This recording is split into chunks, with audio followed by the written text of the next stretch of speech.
Good evening, viewers. I am ALANA NADIR with your regional news for tonight. We start off with news from the island of NEVIS. During a press conference on Wednesday, the Premier of NEVIS, Mark Brantley, announced that if vaccination rate doesn't increase to a satisfactory level, he will be inclined to mandate it. Responding to questions posted by the media about whether or not the island has the legal framework in place to implement mandatory vaccination, the Premier said yes. The Premier said while NEVIS is not yet at that point, people should be responsible and do the right thing. He hastened to clarify that mandatory vaccination does not mean that they will be forced to take the vaccines.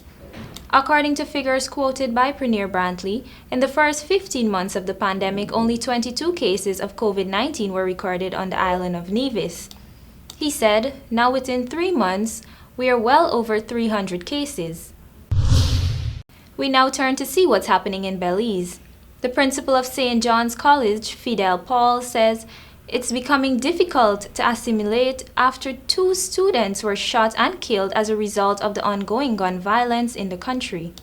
The school has been plunged into mourning after Casman Gale became the second third-form student to have been killed as a result of gun violence. Earlier, a 15-year-old was gunned down inside a shop near his home, and authorities said both students were innocently murdered in the wave of violence that has been plaguing the city.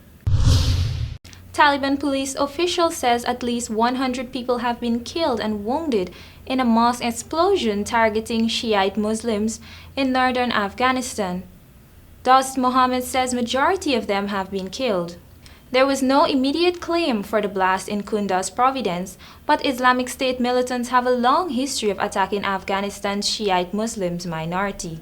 If confirmed, the death toll in Friday's attack would be the highest in an attack by militants since the US and NATO troops left Afghanistan at the end of August and the Taliban took control of the country.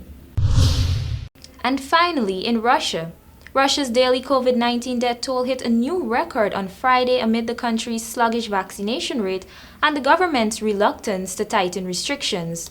Russia's State Coronavirus Task Force reported 936 new deaths on Friday, the highest daily number since the start of the pandemic. It was a third straight day when daily COVID-19 deaths topped 900. Russia already has Europe's highest death toll in the pandemic, more than 214,000, and the authorities' conservative way of recording COVID-19 fatalities suggests that actual numbers could be even higher. On Friday, the government's task force reported 27,246 new confirmed cases, just slightly less than Thursday's number of 27,550, which was the highest so far this year. Overall, Russia's coronavirus task force has registered 7.7 million confirmed cases and 214,485 deaths.